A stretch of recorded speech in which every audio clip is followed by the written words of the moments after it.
నమస్తే TWR news కి స్వాగతం. నేను సుధా. బులెటిన్ ముందుగా హెడ్లైన్స్.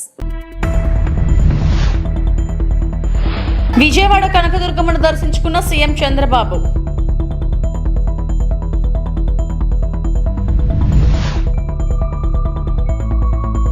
తిరుమల శ్రీవారిని దర్శించుకున్న జమ్మూ కాశ్మీర్ గవర్నర్ సిహెచ్ మనోజ్ సిన్హా.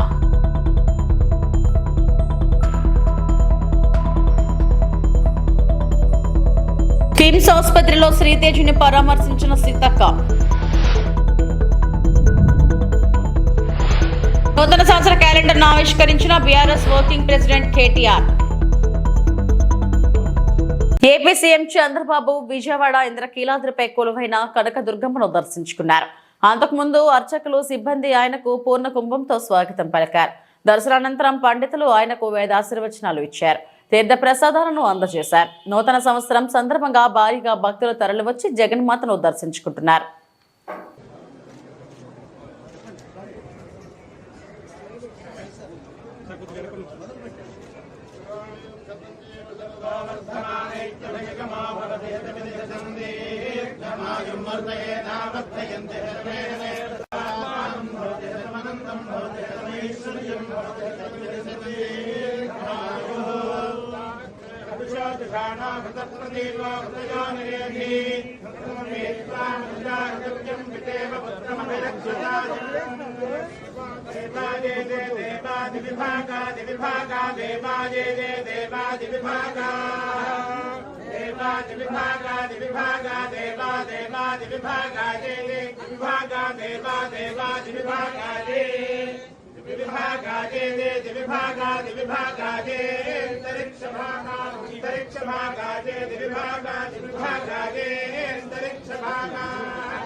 ఈ నూతన సంవత్సరంలో ఆంధ్ర రాష్ట్రంలో అందరూ కూడా ఆనందంగా ఉండే విధంగా దుర్గమ్మ తల్లి ఆశీర్వదిస్తా ఉంది. ఇది చాలా సంతోషం. ఇలాంటి కార్యక్రమాలు చూసినప్పుడు ఏదైతే ప్రజలందరూ ఉన్నారో వాళ్ళందరినీ ఆరోగ్యపరంగా ఆనందంగా ఆదాయాన్ని పెంచుతూ అందరినీ సుఖ సంతోషాల్లో పెట్టాలనే ఆలోచనతో ముందుకు పోతున్నాం. ఈరోజు చిన్న పిల్లల్లో కూడా బ్రహ్మాండమైన స్ఫూర్తి ఉంది. వారందరినీ చూసిన తర్వాత నాకు నమ్మకం వచ్చింది, ఈ సంవత్సరం ఈ రాష్ట్రానికి అన్ని విధాల శుభం జరుగుతుందని, అందరి భవిష్యత్తు బంగారు భవిష్యత్తు కావాలని మరొక్కసారి మనస్ఫూర్తిగా ఆకాంక్షిస్తూ దుర్గమ్మ తల్లిని ప్రార్థించాను. ఈ సంవత్సరం నుంచి తెలుగు వారికి అన్ని జయాలే ఉండాలని మనస్ఫూర్తిగా ఆకాంక్షిస్తూ మరొక్కసారి అందరికీ అభినందనలు, ధన్యవాదాలు, శుభాకాంక్షలు. Thank you. తెలంగాణ భవన్లో 2025 నూతన సంవత్సర క్యాలెండర్ను ఆవిష్కరించిన బీఆర్ఎస్ వర్కింగ్ ప్రెసిడెంట్ కేటీఆర్. ఈ కార్యక్రమంలో మాజీ మంత్రులు, ఎమ్మెల్యేలు, ఎమ్మెల్సీలు, బీఆర్ఎస్ నాయకులు పాల్గొన్నారు. జై తెలంగాణ, జై కేసీఆర్, కేసీఆర్ గారి నాయకత్వం, కేసీఆర్ గారి నాయకత్వం, కేసీఆర్ గారి నాయకత్వం, కేసీఆర్ గారి నాయకత్వం. జై తెలంగాణ, జై తెలంగాణ, జై కేసీఆర్. జోహార్ తెలంగాణ మన వీరులకు, జోహార్ తెలంగాణ మన వీరులకు. జై తెలంగాణ, జై తెలంగాణ, కేసీఆర్ గారి నాయకత్వం. నాయకుడు కేసీఆర్ గారు తిరిగి తెలంగాణకు ముఖ్యమంత్రి కావాలని ఒకే ఒక్క కోరికతో మనందరం కూడా గట్టిగా పనిచేస్తూ ఉన్నాం. తప్పకుండా ఈ సంవత్సరం కేసీఆర్ గారి నాయకత్వంలో మన పార్టీ మరిన్ని విజయాలు నమోదు చేయాలని, తెలంగాణ ప్రజల ఆశీస్సులు తిరిగి పూర్తి స్థాయిలో పొందాలని, దానిలో భాగంగా మనకు ఎదురయ్యే చిన్న చిన్న చికాకులు, చిన్న చిన్న అడ్డంకులు, వాటన్నిటినీ ఎదుర్కొనే శక్తి ఆ భగవంతుడు మీ అందరికీ ప్రసాదించాలని, అదేవిధంగా మీరందరూ కూడా మీ కుటుంబాలతో సుఖ సంతోషాలతో ఈ సంవత్సరం అంతా కూడా ఉండాలని మనస్ఫూర్తిగా కాంక్షిస్తూ, తెలంగాణ ప్రజలకు కూడా భారతదేశంలోని అందరికి కూడా మంచి జరగాలి, కులాలకు మతాలకు అతీతంగా ఎట్లాంటి ఇబ్బందులు లేకుండా ఎట్లాంటి చికాకులు లేకుండా ఈ దేశం ఈ రాష్ట్రం ఎల్లవేళలా ప్రశాంతంగా ఉండాలని మనస్ఫూర్తిగా కాంక్షిస్తూ ఈరోజు ఇక్కడికి పెద్ద ఎత్తున తరలి వచ్చిన మీ అందరికీ మనస్ఫూర్తిగా ధన్యవాదాలు, నమస్కారాలు. జై తెలంగాణ, జై కేసీఆర్. తిరుమల శ్రీవారిని జమ్మూ కాశ్మీర్ గవర్నర్ సిహెచ్ మనోజ్ సిన్హా దర్శించుకున్నారు. బుధవారం ఉదయం వీఐపీ విరామ సమయంలో స్వామివారి సేవలో పాల్గొని మొక్కులు చెల్లించుకున్నారు. దర్శనానంతరం రంగనాయకుల మండపంలో వేద పండితులు వేదాశీర్వచనం అందించగా ఆలయ అధికారులు శ్రీవారి తీర్థ ప్రసాదాలు అందజేసి పట్టు వస్త్రంతో సత్కరించారు. గవర్నర్ మాట్లాడుతూ తిరుమల శ్రీవారిని దర్శించుకోవడం సంతోషంగా ఉందని గవర్నర్ తెలియజేశారు.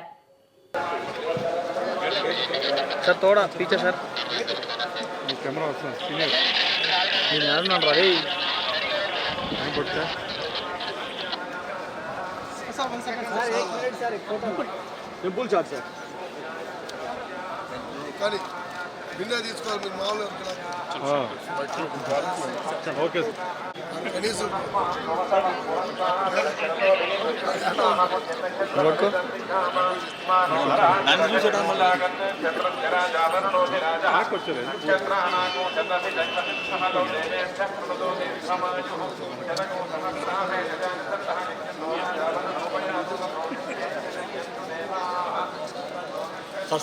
Side.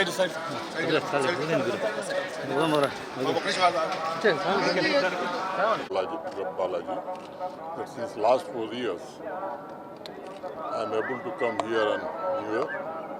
I pray to Govinda, let us bless us all and so that the country may rise to the height and peace, prosperity and development of India may go to a next height. Thank you. Nandyal జిల్లా అవకూరు reservoir నిండుకుండల 4 టీఎంసీలు నీరు నిల్వతో కలకలలాడుతున్న reservoir నేడు కబ్జా కోరలో చిక్కుకొని విలవిలలాడుతుంది.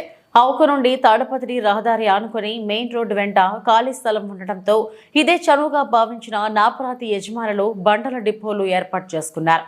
పెద్ద పెద్ద బండలు వివిధ రాష్ట్రాలకు తరలిస్తూ వాటికి సంబంధించిన వేస్టేజ్ రాళ్లు మట్టిని రిజర్వాయర్లో పడేసి పూడుస్తూ స్థలాన్ని ఆక్రమించుకోవడం జరుగుతుంది. దీంతో రిజర్వాయర్ రోజురోజుకు విస్తీర్ణం తగ్గిపోతుంది. పాలేరు చెరువు, గొల్లలేరు, తిమ్మరాజు చెరువులను కలుపుతూ 2010 నాటికి 4.148 టీఎంసీల నీటి నిల్వ సామర్థ్యంతో రిజర్వాయర్ నిర్మాణం పూర్తయింది. అవకూరు నుండి తాడిపత్రికి వెళ్లే ఎన్హెచ్ ప్రధాన రహదారి ఉంది. వాహనదారుల రక్షణ కోసం రిజర్వాయర్ ఎస్ఆర్ఎల్ స్థాయి నుంచి 100 నుండి 150 మీటర్లు భూభాగాన్ని వదిలి ప్రధాన రహదారిని నిర్మించారు. అయితే రిజర్వాయర్ వెంట వదిలిన భూభాగం నాపురాతి యజమానులు డిపోలను ఏర్పాటు చేసుకోవడమే కాక రిజర్వాయర్ భూభాగంలో నాపురాతి నుండి వచ్చే వేస్టేజ్ ని రిజర్వాయర్లోకి తోసేస్తూ దాన్ని కూడా ఆక్రమిస్తున్నారు. దీంతో రిజర్వాయర్లో భారీగా పూడికలు చేరి నీటి నిల్వ సామర్థ్యం తగ్గిపోతుందని రైతులు ఆవేదన వ్యక్తం చెందుతున్నారు. ఎస్ఆర్బీసీ అధికారులు రిజర్వాయర్ నిర్వహణను గాలికి వదిలేశారని విమర్శలు కూడా వస్తున్నాయి. రిజర్వాయర్ అక్రమానికి గురికాకుండా ఆక్రమణదారులపై చర్యలు తీసుకోవాలని సమీప గ్రామ ప్రజలు కలెక్టర్ని మీడియా ద్వారా తెలపడం జరిగింది.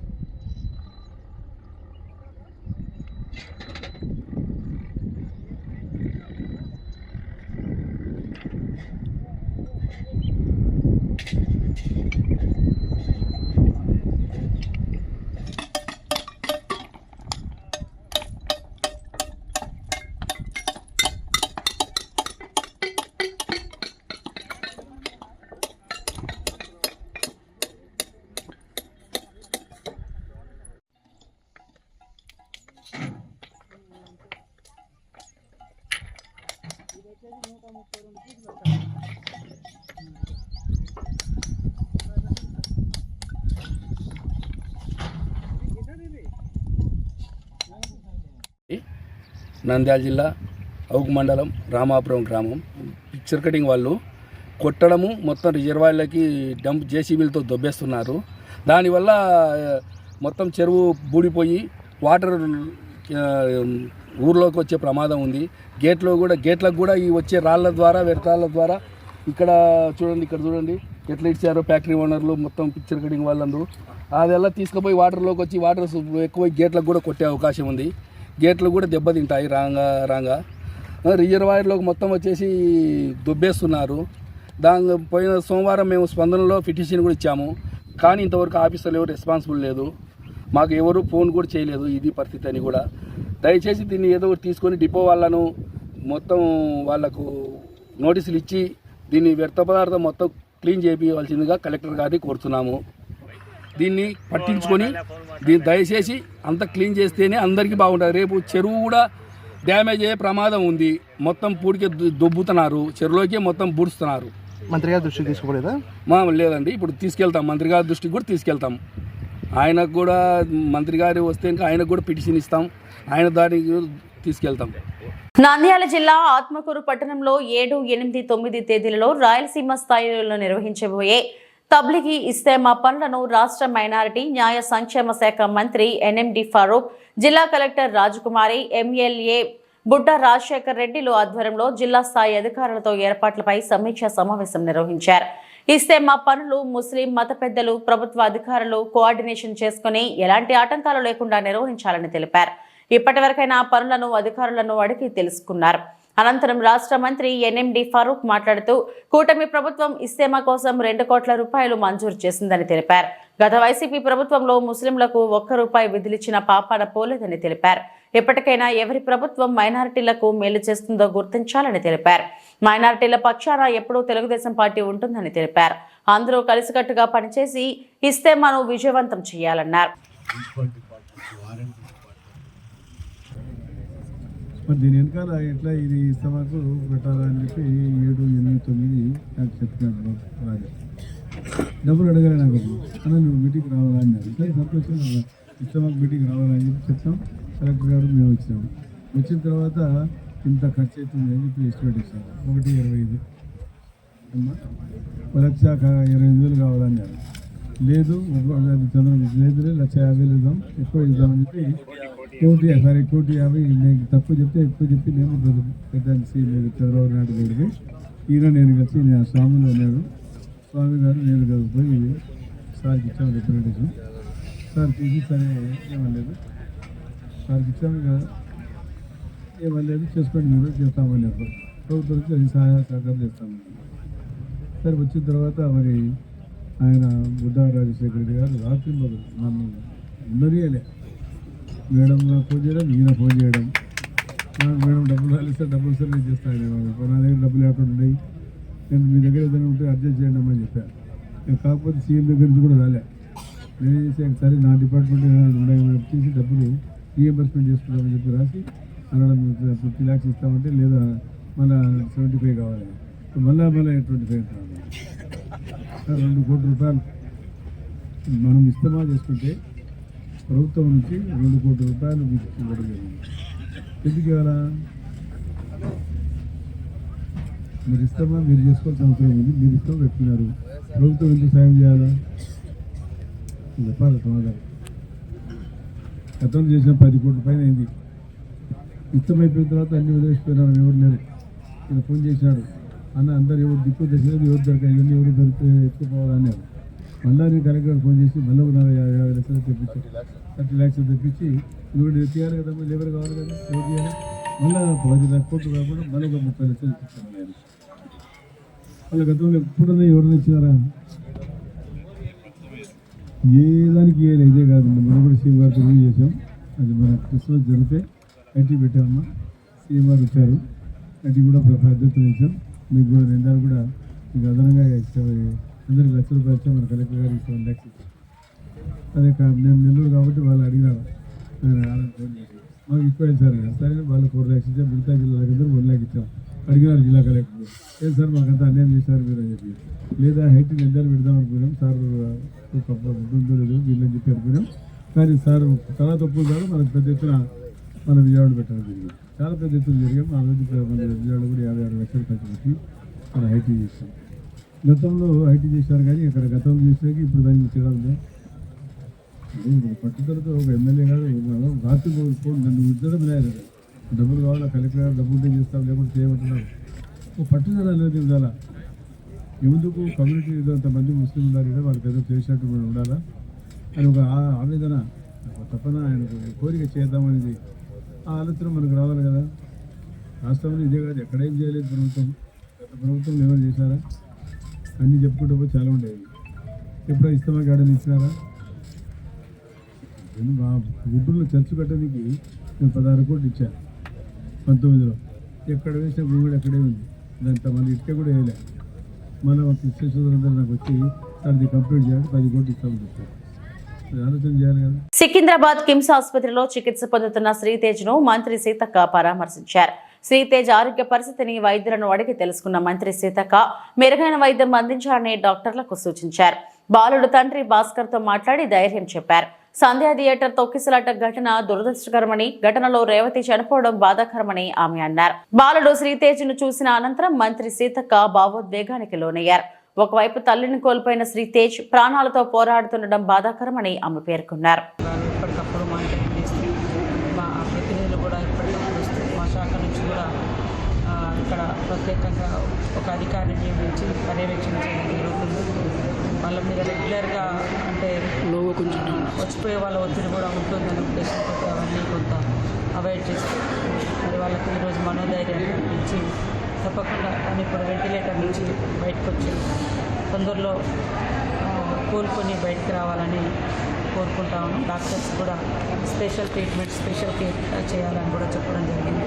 తప్పకుండా మాకు హోప్ ఉంది, తను ఆరోగ్యంగా సంతోషంగా బయటకు వస్తున్నాం. Visakha district football alliance welfare association ఆధ్వర్యంలో విశాఖ నగరంలోని ఇందిరా ప్రియదర్శిని మున్సిపల్ స్టేడియంలో యాన్యువల్ లీగ్ ఫుట్బాల్ టోర్నమెంట్ ప్రారంభ మ్యాచ్ నిర్వహించారు. ఈ కార్యక్రమంలో పలువురు విద్యార్థులు, క్రీడాకారులు ఉత్సాహంగా పాల్గొన్నారు. ఈ సందర్భంగా 35వ ward corporator standing committee member Villuri Bhaskar Rao, association secretary Akramani చిన్నబాబులు మాట్లాడుతూ ఫుట్బాల్ అనేది చాలా మంచి ఆహ్లాదకరమైన ఆట అని అన్నారు. దీనిని విద్యార్థి దశ నుంచి ప్రోత్సహించాలనే లక్ష్యంతో విజయవంతంగా టోర్నమెంట్ ను ప్రారంభించామన్నారు. కార్యక్రమంలో co convener Sushmita, Vizag football academy joint సెక్రటరీలు బాబు, సన్నీ, సతీష్ తదితరులు పాల్గొన్నారు.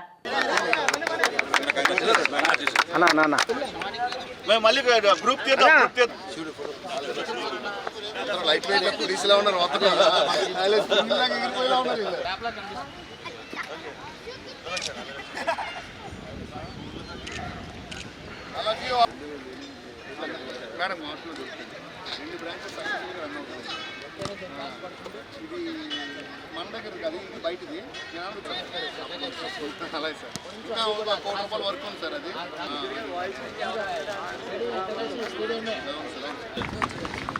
ఒకసారి చూడు. అలాగే అలా అన్వర్ ఇక్కడ అన్వరు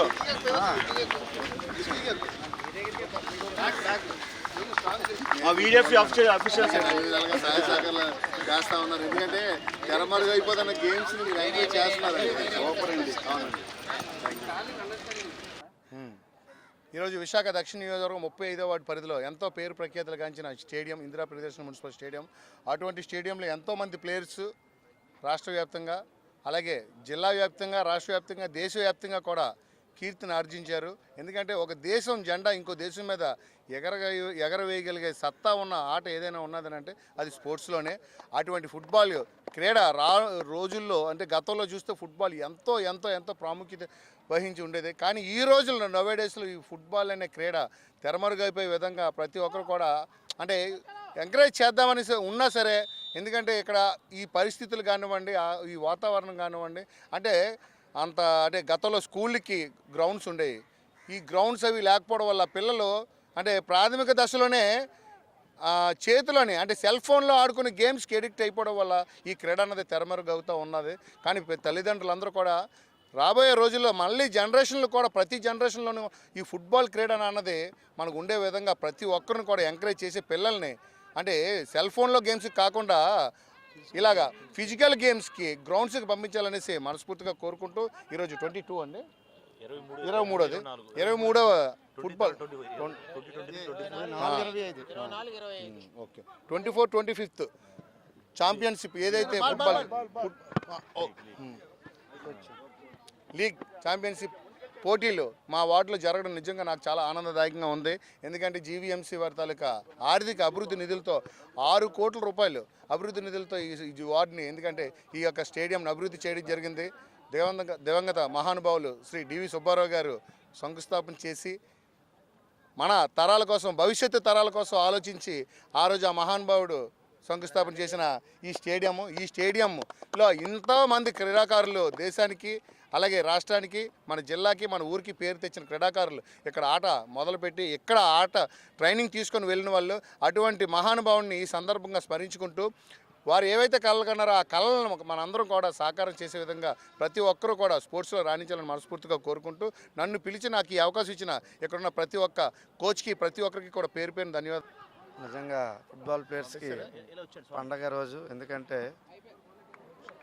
విశాఖపట్నం ఫుట్బాల్ లీగు జరపనున్నది కామన్గా ప్రతి సంవత్సరం జరుగుతుంది. ఈ సంవత్సరం కూడా పెట్టడం జరిగింది. అన్న చెప్పినట్టు ఈ 35వ వార్డు కార్పొరేటర్ గారు వెల్లూరు భాస్కర్రావు గారు చెప్పినట్టు ఈ గ్రౌండ్కి పూర్వవైభవం నిజంగా చాలా వచ్చింది. ఎందుకంటే 6 కోట్లు పెట్టి అభివృద్ధి చెందించడం అంటే అది చిన్న విషయం కాదు. నిజంగా ఆయనకి ముందుగా మా ఫుట్బాల్ అసోసియేషన్ తరఫున, విశాఖపట్నం జిల్లా ఫుట్బాల్ అసోసియేషన్ తరఫున ధన్యవాదాలు తెలుపుకుంటున్నాం. అలాగే అన్న ఈరోజు ఫుట్బాల్ అనేది విశాఖపట్నం జిల్లా ఫుట్బాల్ అనేది తిరుమలలో రామ్ బగీచా బస్టాండ్ వద్ద 5 అడుగుల నాగపాము హల్చల్ చేసింది. మంగళవారం మధ్యాహ్నం ఆర్టీసీ బస్టాండ్ వద్ద నాగపాము రావడంతో భక్తులు పరుగులు తీశారు. వెంటనే అటవీశాఖ అధికారులకు సమాచారం ఇవ్వడంతో పామును పట్టే భాస్కర్ నాయుడు ఘటనా స్థలానికి చేరుకొని దాదాపు 5 అడుగుల పొడవైన నాగపామును ముసలు కొడుతూ ఉండటంతో చాకచక్యంగా నాగపామును భాస్కర్ నాయుడు పట్టుకొని అడవిలో వదిలేశారు.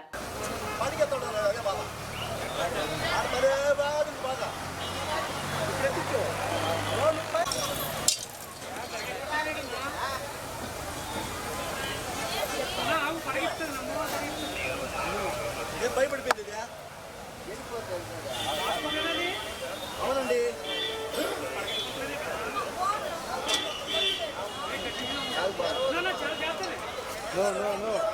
ఆయన ఇల్లు పట్టున్నాడు అట్లాంటి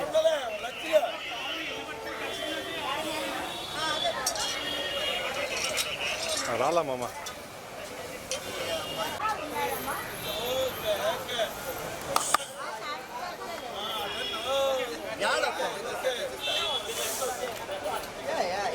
యానికి భయపడతాను కదా, ఎందుకంటే భయపడతావు చేతులు ఉన్నది కదా, అంత భయపడిపోతాడు సార్ నువ్వు.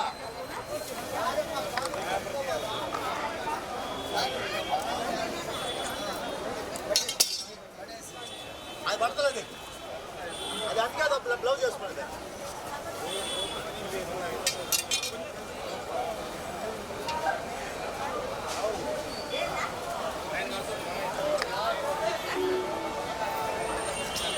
అదే బాధ ఆడు ఏం ఆడింది తెలిసిన, అది ఆడింది ఏడారంటే ఇది భయపడి సస్తాంటే కదా, మనిషి భయపడతాడు, భయపడుతుంది ఇది.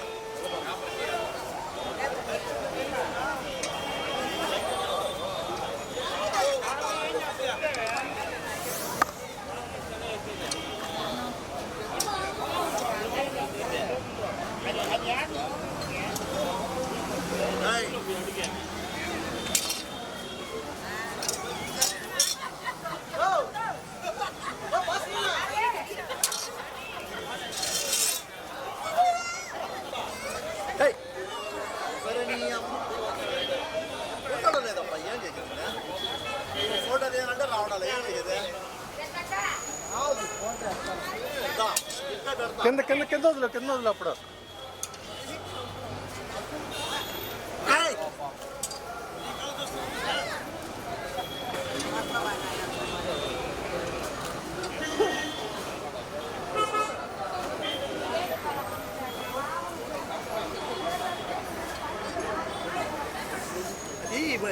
భలే ఆడిందా పరు చెప్పు, రావడం లేదు వదిలేమంటావా, ఆడిపోతుంది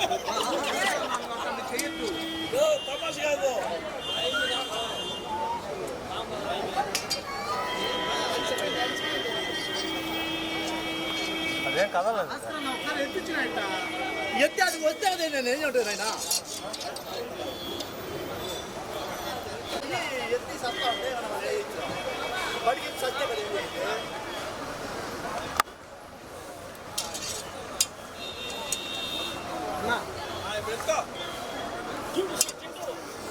కదా ఓకే ఓకే తీసుకురా.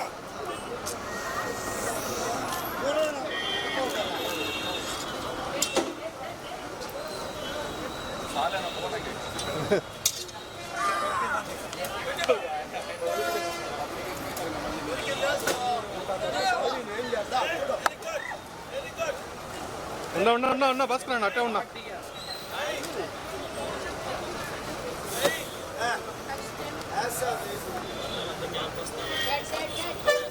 శ్రీ వరసిద్ధి వినాయక స్వామివారిని కుటుంబ సమేతంగా దర్శించుకున్న చిత్తూరు జిల్లా ఎస్పీ మణికంఠ చందోల్.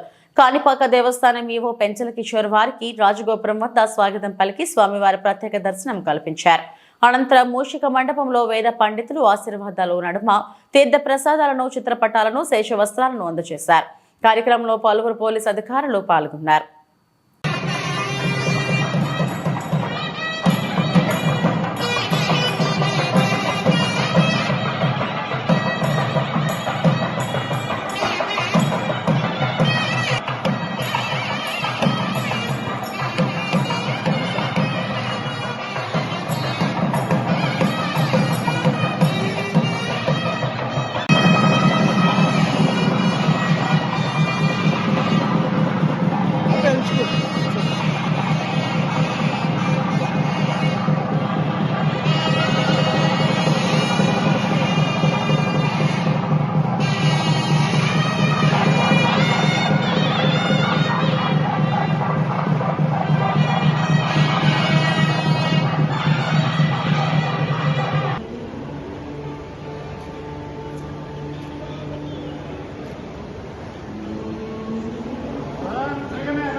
నెల్లూరు జిల్లా అల్లూరు పోలేరమ్మ తిరునాళ్లలో పోలేరమ్మ, గంగమ్మ, కలుగోళ్లమ్మలను దర్శించుకున్న కావలి శాసనసభ్యులు దగ్గుమాటి వెంకటకృష్ణారెడ్డి. అల్లూరి గ్రామంలో అనాదిగా వస్తున్న ఆచారం పోలేరమ్మ, గంగమ్మ, కలుగోలమ్మ తిరునాళ్ళని రైతులు అత్యధికంగా నివసించే ప్రాంతం అల్లూరు అని, పాడి పంటలతో ఈ ప్రాంతం సుభిక్షంగా ఉండాలని ఆ తల్లులను ప్రార్థించాని అన్నారు. ప్రశాంతమైన వాతావరణంలో అందరూ కలిసిమెలిసి ఈ తిరునాళ్ల జరుపుకుంటున్న అందుకు గ్రామస్తులను అభినందించారు.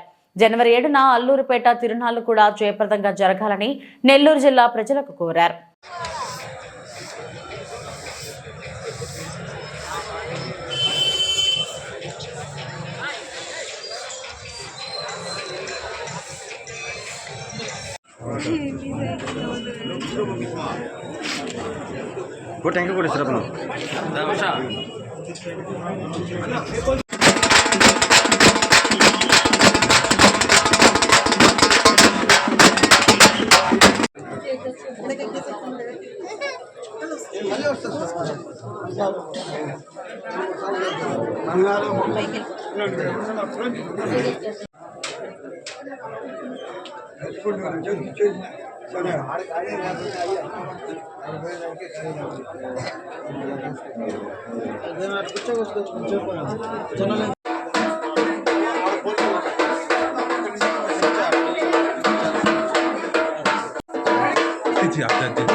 అల్లూరు గ్రామం నందు అనాదిగా కూడా కొన్ని సంవత్సరాల నుంచి పోలేరమ్మ తల్లి ఆశీస్సులు, గంగమ్మ తల్లి దీవెనలు, కనకదుర్గమ్మ గారి ఆశీస్సులతో వెలసిల్లి ఉన్నటువంటి అల్లూరు గ్రామం ఈ రోజున ప్రతి సంవత్సరం కూడా ధనుర్మాసం నందు గ్రామానికి సంబంధించిన పెద్ద ఊరు అదేవిధంగా అల్లూరుపేటకు సంబంధించి రెండోసారిగా 2 సార్లుగా ఇక్కడ తిరణాలు జరగడం ఆనవాయితీగా ఉంది.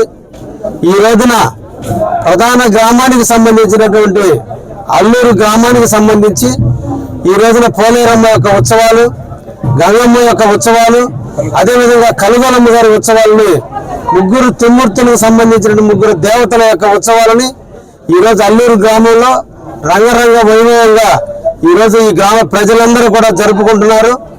అందరూ కూడా ఇక్కడ ఉన్న వ్యవసాయదారులు నివసించేటువంటి ప్రాంతం, వ్యవసాయానికి నిలవైనటువంటి ప్రాంతంలో పాడి పంటలు ఇళ్ళకు వచ్చే టైము, నాట్లు వేసుకునే టైము, ఆ సందర్భంలో ఈ పాడి పంటలన్నీ బాగుండాలి, పశుపక్షాదులన్నీ బాగుండాలి, ప్రజలందరూ బాగుండాలని ఆ తల్లుల దీవెనల కోసం అల్లూరు గ్రామం నందున జరిపేటువంటి ఈ జాతర కార్యక్రమాన్ని ప్రజలందరూ కూడా స్వాగతిస్తున్నారు. ఈ సందర్భంగా నేను కూడా దేవతల ఆశీర్వాదం కోసం, ఈ అల్లూరు మండలం సుభిక్షంగా ఉండడం కోసం, ఆ దేవత యొక్క దీవెనల కోసం ఈరోజు నేను పోలేరమ్మ గుడికి సందర్శించడం కూడా జరిగింది.